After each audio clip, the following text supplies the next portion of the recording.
Bueno, vamos a leer un texto que, bueno, me diréis, madre mía, Sonia, ¿qué texto? ¿Qué texto, por favor? Es Mateo 25, del 31 al 46. Es un texto bastante conocido, pero sí que es verdad que es un texto muy calentito para la época, muy calentito. Pero creo que nunca es suficiente hablar de estos temas y que de alguna forma la Iglesia tenga temor de Dios y de que estamos aquí un tiempo pequeñísimo y que la eternidad que viviremos allí será la gloriosa, ¿vale? Por eso es importante estar preparados para esa vida futura y sobre todo siendo siervos fieles aquí, en este tiempo. Así que vamos a leer este texto, Mateo 25, del 31 al 46, y he titulado este texto porque, claro, me diréis que tiene que ver el discipulado aquí. Pues sí tiene que ver mucho y ya veréis, pero realmente al final he titulado esta predicación El verdadero discípulo lo da todo por el reino. Ya verás, porque hoy vamos a salir con ejemplos prácticos de cómo ser un discípulo, un verdadero discípulo que impacta en estos tiempos, ¿vale? Bueno, dice así la palabra del Señor. ¿Ya lo tenéis? Mateo 25, 31 al 46, dice así la palabra. Cuando el Hijo del Hombre, es decir, Jesús, venga en su gloria y todos sus ángeles con él, entonces se sentará en su trono de gloria y serán reunidos delante de él todas las naciones. Y apartará a los unos de los otros como aparta el pastor las ovejas de los cabritos, y pondrá las ovejas a su derecha y los cabritos a su izquierda. Entonces el Rey Jesús dirá a los de la derecha: venid, benditos de mi Padre, heredad el reino preparado para vosotros desde antes, desde la fundación del mundo. Porque tuve hambre y me disteis de comer, tuve sed y me disteis de beber, fui forastero y me recogisteis, estuve desnudo y me cubristeis, enfermo y vinisteis, en la cárcel y vinisteis a mí. Entonces los justos le responderán diciendo: Señor, ¿cuándo te vimos hambriento y te sustentamos? ¿O cuándo sediento y te dimos de beber? ¿O cuándo te vimos forastero y te recogimos? ¿O desnudo y te cubrimos? ¿O cuándo te vimos enfermo o en la cárcel y vinimos a ti? Entonces el Rey les responderá: de cierto os digo que cuando lo hicisteis a uno de estos mis hermanos más pequeños, a mí me lo hicisteis. Entonces dirá también a los de su izquierda: apartaos de mí, malditos, al fuego eterno preparado para el diablo y sus ángeles. Porque tuve hambre y no me disteis de comer, tuve sed y no me disteis de beber, fui forastero y no me cubristeis, estuve desnudo y no me cubristeis, enfermo y en la cárcel y no vinisteis. Entonces también ellos le responderán diciendo: Señor, ¿cuándo te vimos hambriento, sediento, forastero, desnudo, enfermo o en la cárcel y no te servimos? Entonces les responderá diciendo: de cierto os digo que cuando no lo hicisteis a uno de estos más pequeños, tampoco a mí me lo hicisteis. E irán estos al castigo eterno y los justos a la vida eterna. Bueno, como veis, un pasaje bastante calentito, ¿verdad? Pero realmente todo el texto de Mateo, no sé si se pueda pasar. Todo el pasaje de Mateo es un pasaje bien calentito. ¿Os acordáis de la parábola de las 10 vírgenes? ¿Os acordáis? 10 vírgenes esperando al novio, unas imprudentes, otras insensatas, con sus lámparas, todas tenían sus lámparas encendidas, todas se durmieron al final, pero claro, el novio se retrasaba. Pero cuando llegó el novio, ¿qué pasó? Que solamente 5 tenían suficiente aceite como para pasar a las bodas con el novio. Y las otras tuvieron que ir corriendo a buscar el aceite. Escucha, que encontraron el aceite, ¿eh? Pero ¿qué pasó al final? ¿Cuál es la respuesta final de Jesús? Cuando le dice estas imprudentes que llamaron a la puerta y dijeron: Señor, ábrenos. ¿Qué les dice Jesús? No os conozco. no os conozco. Esto, porque está hablando de la iglesia, no está hablando de... Está hablando de la iglesia. Luego, la de los talentos, otro mensaje que viene expresamente para la iglesia. Ahí se habla del servicio, se habla del siervo fiel, se habla de responsabilidad, la importancia de que lo que se nos ha dado, ya sea salvación, ya sea evangelio, ya sea dones, todo lo que se nos ha dado no tiene el propósito de estar guardado y escondido. El Señor nos ha llamado a ser de los espías SS, no sé. Nos ha llamado a ser espías y a pasar desapercibidos por el mundo, no. La iglesia está llamada a ser sal y luz, a ser siervos fieles, a que lo que se nos ha entregado, ¿qué es lo que se nos ha entregado a la iglesia? La salvación, la gracia, el evangelio. Se nos ha entregado la fe, los dones. No están para guardarlos, están para multiplicarlos, están para, en responsabilidad, ponerlos por obra. Y fijaros el final choca mucho porque nuevamente Jesús insiste en este tema. Al siervo inútil, ¿qué le pasará? Que será echado fuera. O sea que si esto no nos trae temor, tenemos que revisarnos un poco. Y bueno, ya entrando en este pasaje, hablando del juicio, aquí en el juicio pues habla de recompensas, de herencia, pero luego el final habla también de vida eterna. Habla de condenación, pero también habla de vida eterna. Entonces, todo este texto, lo que nos ayuda es, bueno, lo que realmente nos tiene que provocar en nosotros es una advertencia para decir, no vamos a actuar como nos dé la gana, sino que vamos a actuar según la palabra del Señor y vamos a estar atentos con nuestras lámparas encendidas, poniendo lo que se nos ha entregado al servicio del Señor y sobre todo haciendo la voluntad de Dios, ¿vale? Bueno, lo primero que vemos en el juicio es que el juicio es una realidad ciertísima. Y he puesto aquí que en la Biblia hay 200 textos que hablan del juicio final. Es decir, que de este juicio que está relatando aquí el Señor en Mateo, hay 200 textos del juicio final, pero luego también hay otros textos que hablan de juicio, pero de una forma más personal. Es decir, hay un juicio contra una persona, hay un juicio contra una familia, hay un juicio contra una nación, hay un juicio contra naciones. Es decir, que hay como más de 1000 textos, y escucha esto, tengo que decirlo porque últimamente me vais a decir, madre mía, Sonia.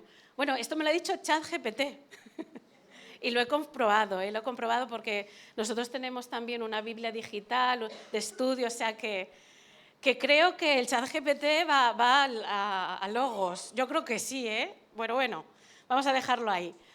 Bueno, pero que lo sepáis, que esto no es mío, sino esto es de los estudios que hacemos. Pero es eso, que en la Biblia el tema del juicio es un tema muy a flor de piel, está muy, muy candente, está constantemente. Lo que pasa es que a nosotros se nos olvidan en estos temas. Preferimos hablar de otras cosas, pero no, el juicio es una realidad y que el juicio viene es otra realidad, ¿de acuerdo? Bueno, el segundo lugar de lo que aprendemos de este texto de Mateo es que el juez, ¿quién es? Jesús. Como pongo ahí en Juan 5:22, que esto lo aprendimos también en nuestros estudios bíblicos online, ¿os acordáis? Que han sido de mucha bendición.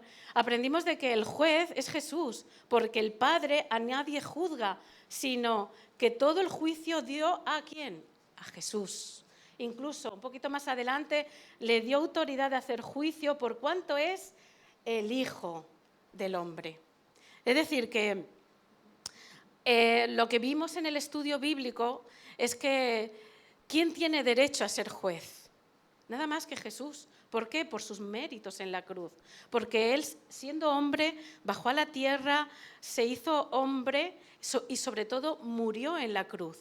Por eso cuando dice la Escritura, Cuando dice la Escritura de que el que cree en el Hijo tiene la vida y el que no cree en el Hijo no tiene la vida, está poniendo el énfasis en Jesús. Por eso Jesús dijo aquello de yo soy el camino, yo soy la verdad, yo soy la vida. Nadie viene al Padre si no es por mí. O sea que, como vemos en este texto, el que se sienta a juzgar es eminente, es Jesús.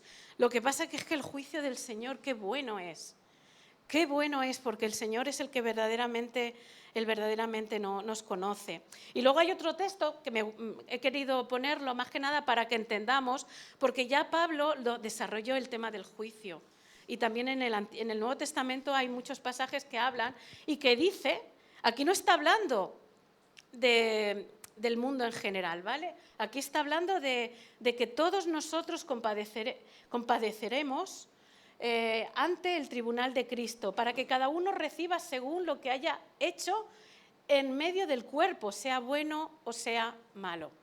Y aquí Pablo lo que estaba hablando era a la iglesia, no estaba hablando a la gente de fuera. Cuando dice que reciba según lo que haya hecho por medio del cuerpo, está hablando de la iglesia, que es el cuerpo de Cristo. Es decir, por eso que no se entiende a aquellas personas que viven fuera del cuerpo de Cristo. Y estoy hablando ya de una iglesia universal, de que no quieren saber nada de la iglesia, no. El que estamos llamados a estar dentro del cuerpo de Cristo y sobre todo a hacer cosas dentro del cuerpo, porque es la única forma, porque sabéis, el cuerpo de Cristo es lo que estamos llamados a ser: las manos, los pies, los brazos, estamos llamados a ser eso. Por eso que no podemos andar fuera del cuerpo. Y por eso Pablo insiste en Romanos 14:10 y en 2 de Corintios 5:10 que todos vamos a estar dentro en ese tribunal para ver qué es lo que hemos hecho dentro del cuerpo. La pregunta es, ¿estamos preparados? ¿Estamos preparados para este juicio? ¿Estamos preparados? Bueno, pues yo espero que hoy por lo menos salgamos con las cosas claras, de decir, sí, yo estoy preparado para este juicio porque Cristo no solamente es mi juez, sino que es mi abogado. Y porque yo he creído en Él y además que yo quiero hacer su voluntad, ¿vale? Bueno, si os fijáis, a partir del versículo 32 del texto que hemos leído, describe un poquito el juicio, ¿vale? Dice, serán reunidos delante de él todas las naciones y dice, apartará los unos de los otros como aparta el pastor a las ovejas de los cabritos y pondrá las ovejas a su derecha y los cabritos a su izquierda.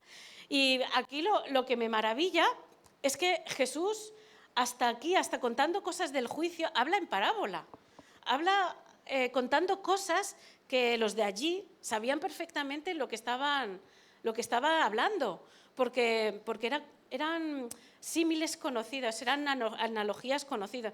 A nosotros nos resulta más difícil porque no sé si alguna vez habéis visto un rebaño de cabras y ovejas. Habéis visto por redes, a lo mejor por fotos y tal, pero a viva voz, en vivo, impresiona. Pero eso, lo que estaba diciendo es que el pastor ahí aparta a las ovejas las unas de las otras. Pero sabéis que no solamente Jesús habla de este apartamiento de ovejas y cabras, sino que también hay otro texto que habla de la cizaña y del trigo, el trigo y la cizaña, que también hasta el fin van a permanecer juntos. Y que también Jesús en el tiempo del fin apartará el trigo de la cizaña. Y la pregunta que yo traigo hoy es, ¿hay diferencia entre el trigo y la cizaña? ¿Hay diferencia entre ovejas y cabras? ¿Hay alguna? Sí, ¿verdad? Yo fijaros que, yo esto lo he contado alguna vez, pero cuando íbamos al pueblo, éramos pequeños, íbamos al pueblo, al lado de la casa de mi abuela había un corral de, no sé si eran 100 cabras y ovejas, había muchas, y muchos perros también, ¿vale? Imaginaros cómo olía aquello. Pero es que siempre, por eso que yo lo del tema de la leche me cuesta mucho por ese recuerdo, ¿vale? Pero yo me acuerdo que en verano íbamos y tanto las ovejas como las cabras estaban trasquiladas. estaban trasquiladas. Y es verdad que la lana de la oveja es diferente al pelaje de la cabra, pero tú ponte una cabra y una oveja trasquilada al lado. Y es difícil, porque encima van todas en rebaño y todas tienen esta altura. Entonces tú las ves y no las distingues, porque encima hay ovejas que sí son más oscuras, otras más claras, bueno, todo esto. Pero hubo un día que le preguntamos, ¿cómo distingues cabras de oveja? Y me acuerdo que nos dijo aquello de, es muy fácil, porque las que llevan el rabo arriba son cabras. Yo flipé, bueno, estábamos mi hermano, mis primos, la que lleva el rabo arriba es es la cabra, la oveja lleva el... O sea, que es que hay diferencias, ¿vale? Igual que el trigo. ¿Qué diferencia el trigo de la cizaña? Pues el fruto, ¿verdad? El fruto. La oveja es más dócil, la cabra es más caprichosa, ¿verdad? Es más suya. De hecho, ¿sabéis que la palabra capricho, viene de la palabra cabra? Capriscum, viene de la palabra cabra. O sea que cuando una persona es caprichosa, pues también es un poco... La cabra tira al monte. O sea que es que tiene que ver todo eso, ¿eh? O sea que no... Pero es eso que lo que diferencia tanto unos como otros es el fruto. Al final es el fruto, es su forma de actuar. La oveja es más dócil, la oveja es más obediente, la oveja tiende a ser más atenta al pastor. Sin embargo, bueno, la cabra es más suya, rebelde, caprichosa y bueno, todo lo que sabemos. Pero lo que diferencia es el fruto, el fruto, el fruto. Y es de lo que habla este pasaje. Cuando Jesús está señalando los aspectos del fruto de la vida de Jesús en nosotros, lo que señala son varios aspectos. He puesto aquí unas listas de los benditos y los malditos porque al final son frutos. Son frutos porque me disteis de comer, me disteis de beber, me recogisteis, me cubristeis, me visitasteis, vinisteis a mí y los malditos es que no. Pero yo hago una pregunta, ¿esta lista es literal o puede haber algún tema simbólico? ¿Qué pensáis? Las dos, eso, bueno, vale. ¿Cómo la Iglesia puede dar de forma simbólica algo de comer, algo de beber, visitar, cubrir, recoger, no sé? ¿Cómo la Iglesia puede actuar de estas formas? Porque sí que se puede dar de forma literal. El que esté desnudo, cubrirle, el que esté sediento, darle... Pero ¿cómo la Iglesia puede actuar para ver las necesidades de la gente y tener una respuesta? Ideas, a ver, entre todos. ¿Cómo la Iglesia puede ser, cómo puede desarrollar estas listas? Hablándoles de Jesús, porque la gente está hambrienta y sedienta del Evangelio, gracias. Sí, ¿qué más? Hablarles del Señor.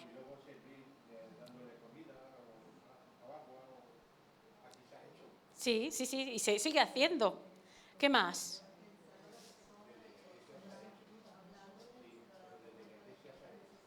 Sí. Venga, alguien más que nos diga cómo puede hacer, cómo se cumple esto ahora, en este día. Amando a su prójimo. Escuchando a una persona cuando está en necesidad, con un problema, llevándole justicia cuando están viviendo una injusticia. Eso. Por ejemplo. Venga, más ideas, porque aquí nos tenemos que llevar ideas prácticas para que nosotros podamos hacer. Toda idea vale, ¿eh? Orando por ellos, ¿vale? Muy bien. ¿Qué más? Muy bien. Eso es, también. Venga, más ideas. Cubriendo cuando cometan errores, porque van a cometer errores, dice que cubriendo, como lo hizo los hermanos de los hijos de Noé, Sí. cubrieron el pecado de su papá. Muy bien. Más ideas. A la hora de comer o de beber está hablando de necesidad, ¿no? Y a veces no solo es una necesidad física, puede ser una necesidad en el plano emocional o en el plano espiritual, de consejería, de ayuda.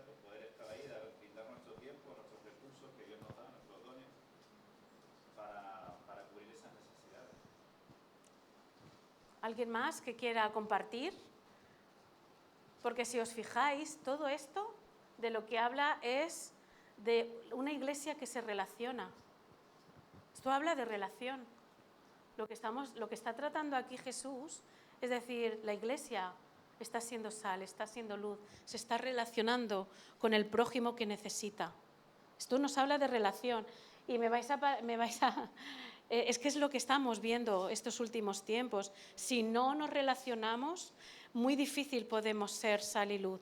Si no nos relacionamos, ¿cómo vamos a ir y llevar el Evangelio? Muy significativo cuando dice la última parte, y vinisteis a mí. La gente no te va a venir aquí, la gente no va a ir a ti. Vamos a ser nosotros las que vayamos a la gente. Y esto, hermanos, implica esfuerzo, implica sacrificio, implica darnos a los demás. Y fijaros, un poquito más allá, porque habéis dado unas ideas muy buenas y seguro que a lo largo de la semana se os va a ocurrir más. Pero no solamente habla de relación, lo que está aquí, ¿sabéis qué está describiendo? A un discípulo. Está describiendo a un discípulo. Y esas son las señales del verdadero discípulo, porque Jesús dijo aquello de, si alguno quiere venir en pos de mí, niéguese a sí mismo, tome su cruz y sígame. Y toda esa lista de cosas que se hacen, realmente al final son las señales de un discípulo. Y fijaros, cuando dice Jesús dijo aquello de, si alguno quiere venir en pos de mí, Jesús hace una invitación, no tienes por qué aceptarlo, pero si queremos ser verdaderamente unos discípulos vamos a tener que decir sí. Y vamos a tener que dar un paso de fe y decir sí, yo quiero ser un discípulo, porque esto es un llamado, si alguno quiere venir en pos de mí. Y yo creo que hoy, hermanos, tenemos que salir con la convicción clara de si quieres ser discípulo o no del Señor, porque hoy Dios te hace la invitación. Pero antes de ser discípulo, primeramente tienes que ser hijo de Dios, ¿no? Bueno, estos ya se van al... Primeramente tienes que ser hijo de Dios. Y sabéis que un hijo de Dios no es engendrado ni por carne ni por sangre, sino es engendrado por Dios, por el Espíritu de Dios. Y todo hijo de Dios es aquel que ha creído en Dios y que ha recibido a Jesús, ¿vale? Entonces, primero, creer en Jesús, recibirle como tu Señor y Salvador y luego aceptar el llamado a ser discípulo de Él y seguidle. Primeramente, negándose a sí mismo, tomar la cruz y seguirle. Y digo aquí que son señales de un verdadero discípulo porque lo primero que vemos es que el verdadero discípulo tiene señales de abnegación, tiene cualidades de darse a los demás. Es toda esa lista de dar de beber, de dar de comer, de cubrir, de aceptar, de ir al que tiene necesidad, son actos de generosidad, son actos de abnegación, es salir de nosotros para pensar en el otro. Y fijaros, últimamente en este mundo lo que más cuesta es esto, porque andamos con tanta individualidad, vemos tanta... vamos, yo creo que a peor en esto. Antes éramos un poquito más, pensábamos más en el vecino, pensábamos más en el que tenía alguna necesidad, pero ahora vemos la necesidad y dice, bueno, algo habrá hecho.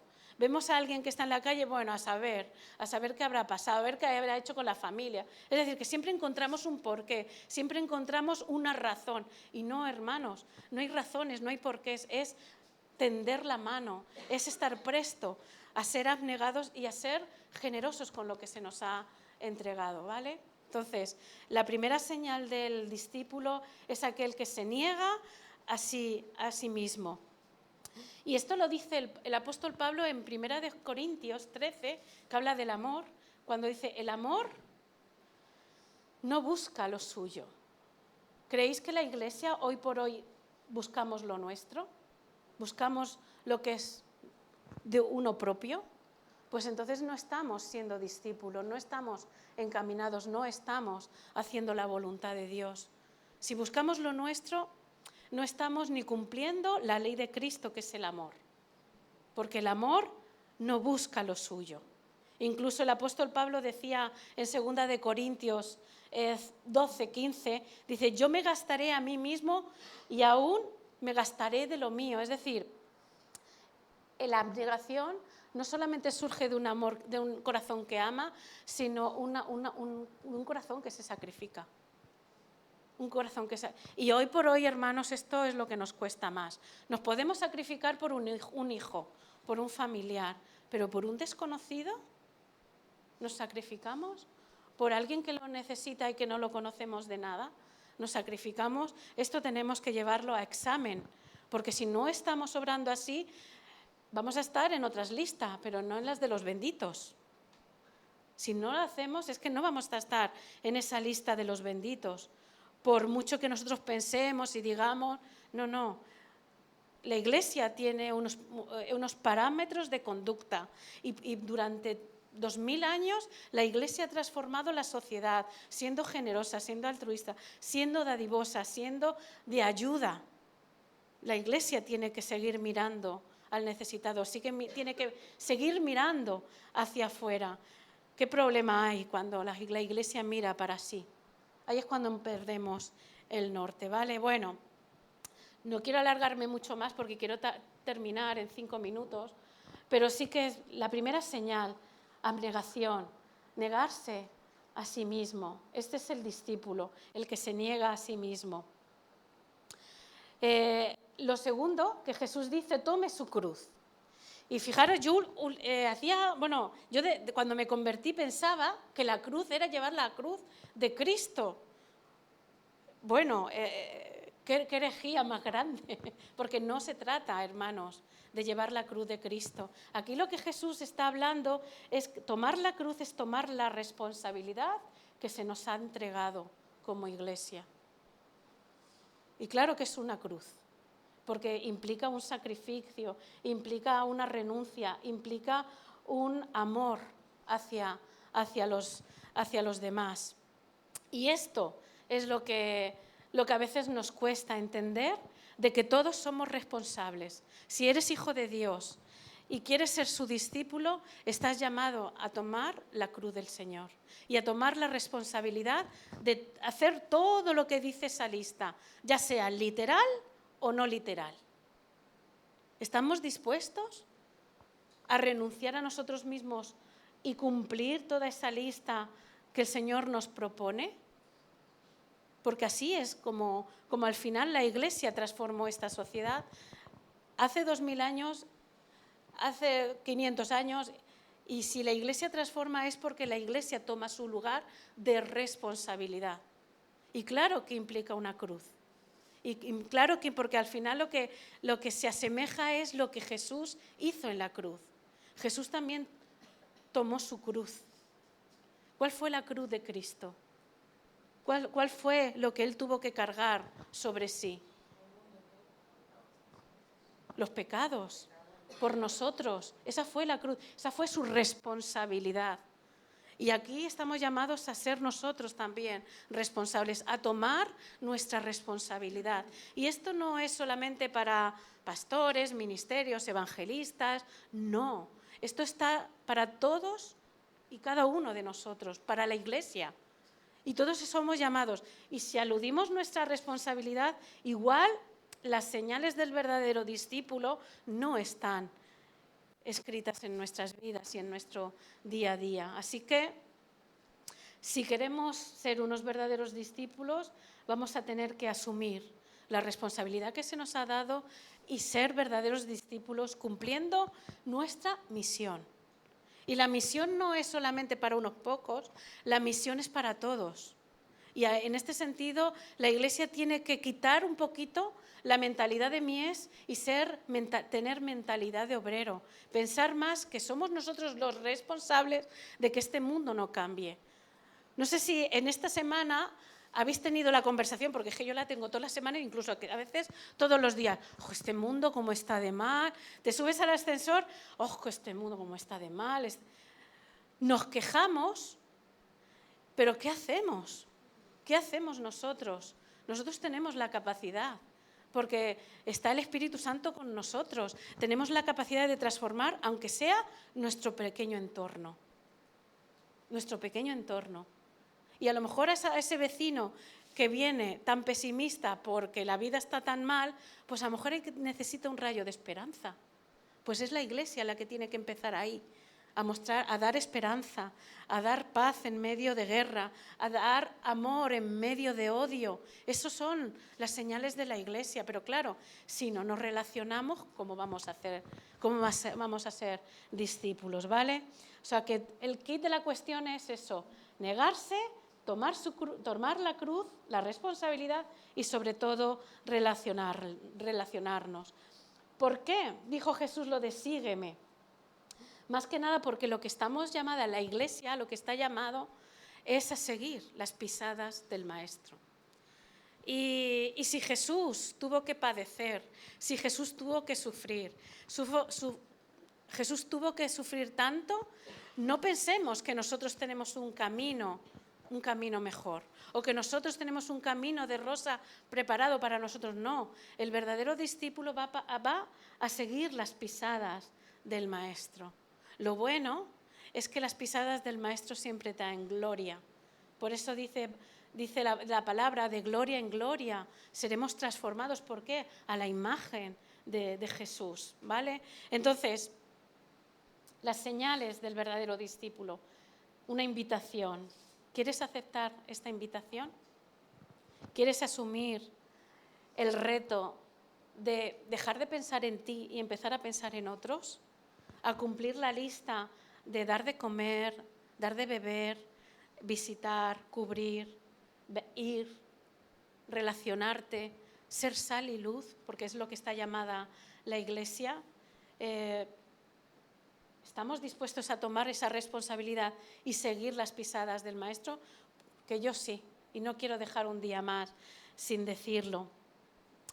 Y no importa si la respuesta que tenemos es buena o mala. No nos importa.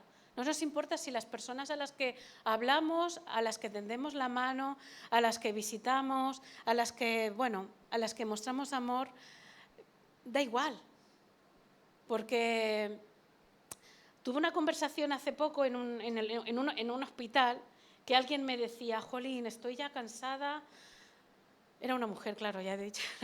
Estoy cansada de que siempre tender la mano, ayudar al que viene, y luego la gente ni te llama, ni te avisa de que se va, ni te avisa de que me he ido, ni te avisa, ni te dice adiós con la manita. A veces eso cansa porque no ves el fruto, el resultado de a veces lo que hacemos, ¿verdad? Y yo le decía, bueno, ¿qué más da? ¿A quién servimos? ¿A quién servimos? Nosotros no servimos a la gente por medio de Jesús. Es decir, que mi objeto de servicio no es la gente, sino es Jesús. Entonces, ¿qué más da si la gente dice qué bien o qué mal? No. Lo importante es que nosotros servimos al Señor, y lo importante es que a nosotros nos diga Jesús en aquel día: venid, benditos de mi Padre. Esa es la recompensa. Esa es la recompensa. ¿Creéis que vamos a tener esa recompensa? Pues hay que trabajar por ella, hay que luchar por ella, hay que sufrir por ella, hay que seguir al Maestro. Amén. Y quiero dejarlo así más que nada porque esto es más bien una reflexión de, primeramente, para que traiga a nuestro corazón el temor de Dios y que nos evalúe. ¿Qué estamos haciendo? ¿Estamos trabajando para nosotros mismos? ¿Estamos esforzándonos para nosotros mismos? ¿Estamos cansándonos para nosotros mismos? Pues hemos perdido el norte. Tenemos que reconducirnos y poner la mira en el Señor. Nuestro esfuerzo, nuestro sacrificio, nuestra abnegación tiene que estar para el reino. Si no, entonces hemos perdido el ser discípulos del Señor.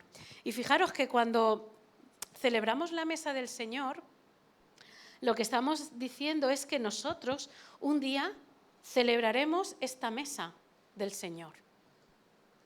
Por eso a veces nosotros decimos e insistimos de que aquellos que no han aceptado al Señor, o incluso aquellos que que no tienen el deseo de bautizarse, pues que no tomen la mesa del Señor, más que nada porque no está bien claro si quieren formar parte de este juicio, de esta mesa, de esta vida eterna que quieren tener.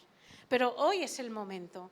Si tú no lo tienes muy claro, de que vas a pasar el juicio, de que vas a vivir con Jesús, de que vas a estar en la vida eterna, hoy es el momento de aceptar al Señor y decirle, sí, Dios mío, yo te acepto y quiero seguirte, quiero ser un discípulo. Un discípulo no es alguien perfecto, porque aquí no hay nadie perfecto. Somos personas imperfectas que necesitamos que cada día se nos repitan las cosas. Es decir, como a los niños, no toques el enchufe, no tires de la mesa. Hay que repetir, pues como a los niños se nos tienen que repetir las cosas, pero lo importante es llegar a la meta. ¿Alguien quiere llegar a la meta? Porque yo quiero llegar a la meta.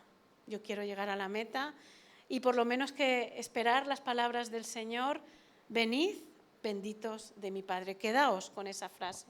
Y vamos a pasar por la mesa del Señor. Voy a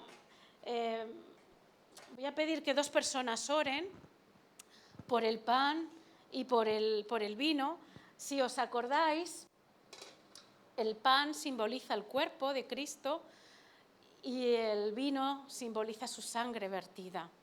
Y Jesús dijo aquello de que no tomaré más ni del vino ni del pan hasta que esté con vosotros en el reino.